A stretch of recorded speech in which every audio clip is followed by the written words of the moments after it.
The Marvel Cinematic Universe is the highest grossing franchise of all time, but as they reached their peak in 2019, The Boys came out that same year, which would ultimately become a big reason why the MCU continues to fail. But the real question is, how did The Boys take down this billion-dollar franchise? To understand, we need to go back to the early 2000s when the superhero era first began. Before The Boys and the MCU, superhero movies weren't nearly the same as they are now. A lot of these movies were considered trash during this time, such as Catwoman, Batman and Robin, and Fantastic Four. These movies were clearly made for money and not for a quality story. Now don't get me wrong, there were still quite a few superhero movies that stood the test of time. Batman Begins was the first we saw of this iconic character with a dark and realistic story. X2 gave us a glimpse of what the politics would look like if superheroes lived amongst us. And the Spider-Man trilogy was not only the first of its kind, but it gave us some of the best villain performances, which showed by Marvel bringing them back for the 2021 movie Spider-Man No Way Home. However, everything would change with the release of two of the greatest superhero movies of all time, Iron Man and The Dark Knight. In the summer of 2008, two films came out about a billionaire without superpowers trying to save the world from a villain who also didn't have superpowers. These movies gave us a world where superheroes can exist, a sense of reality that our world had been craving for a long time. Both of these films would absolutely dominate the box office, making it clear that the world wanted more. The results of these two films led us to the 2010s, aka the golden era of superheroes. While the Dark Knight trilogy ended in 2012, the results of Iron Man made the MCU want to continue with this realistic style, which led to a franchise that lasted over a decade. However, with the success of films such as Guardians of the Galaxy and Thor Ragnarok, Marvel started to transition its tone to a sci-fi comedy series. And as Marvel dominated the industry, some incredible R-rated superhero movies came out along the way, such as Kick-Ass,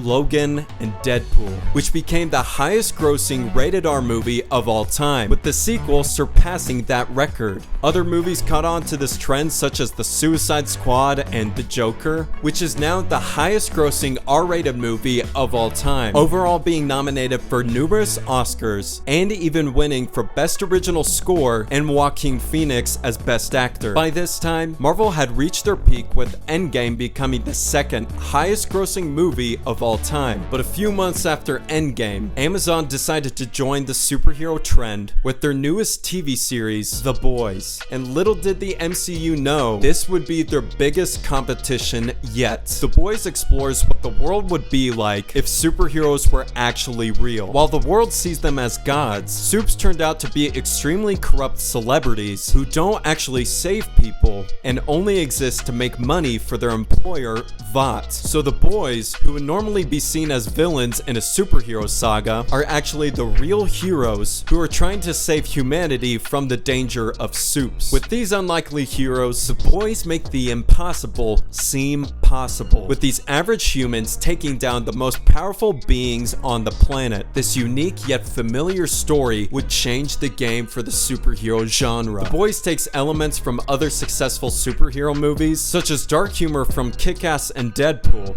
Dad, please. Please don't make me jump. Oh, you called me Dad.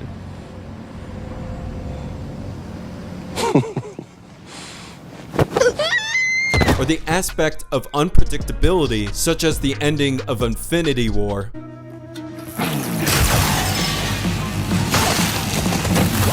That was diabolical! Or the political elements from the X-Men franchise, like understanding the human perspective and exposing the corrupt corporate world. Not to mention their incredible use of satire.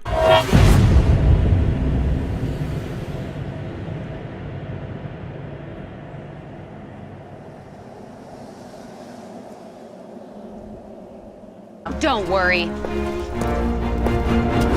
Girls get it done. Like, I tell you what, you get better and I'll teach you to run as fast as me. Yeah? Yeah? You'll teach me to outrun cancer?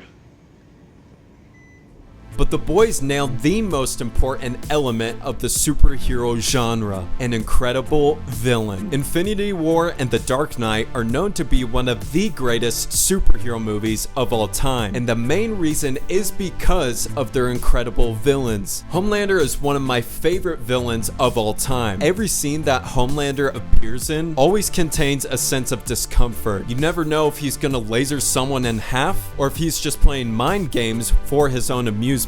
He forced a woman to jump from a building. You know what, Chelsea? I think you should jump. I don't think I want to. You don't want to? Why don't you show a little follow-through, Chelsea? Jump. Please, I just want to get I'm not down. suggesting anymore. Jump.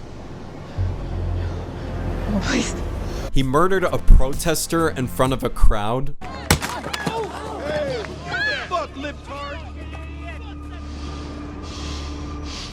He even let a plane crash because he felt lazy. No, man. No, you stay back. All of you, stay back. You stay the fuck back or I'll laser you, goddammit. I'll laser every fucking one of you. Stay back.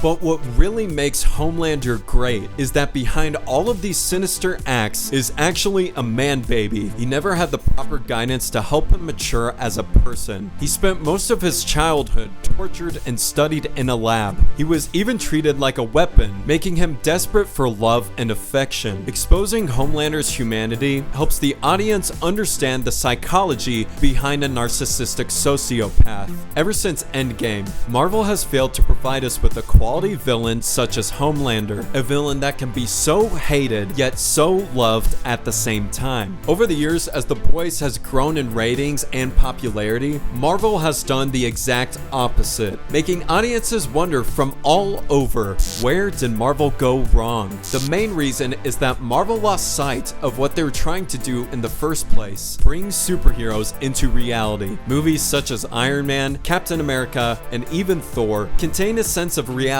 overall making it more digestible for fans, which is exactly what The Boys did right. Although superheroes don't actually exist, The Boys help fans really understand the nature of our world and the danger behind this kind of power. While season 4 of The Boys has received some backlash and may make the show seem a bit past their prime, the creators have this sense of knowing when good things must come to an end, with it being announced that season 5 is the last season of The Boys. Unlike Marvel, who is still trying to push through well beyond their prime. While Marvel had their chance at leaving a powerful yet respectable legacy, The Boys has learned from their mistakes, demonstrating that they may be the last great superhero saga of the century.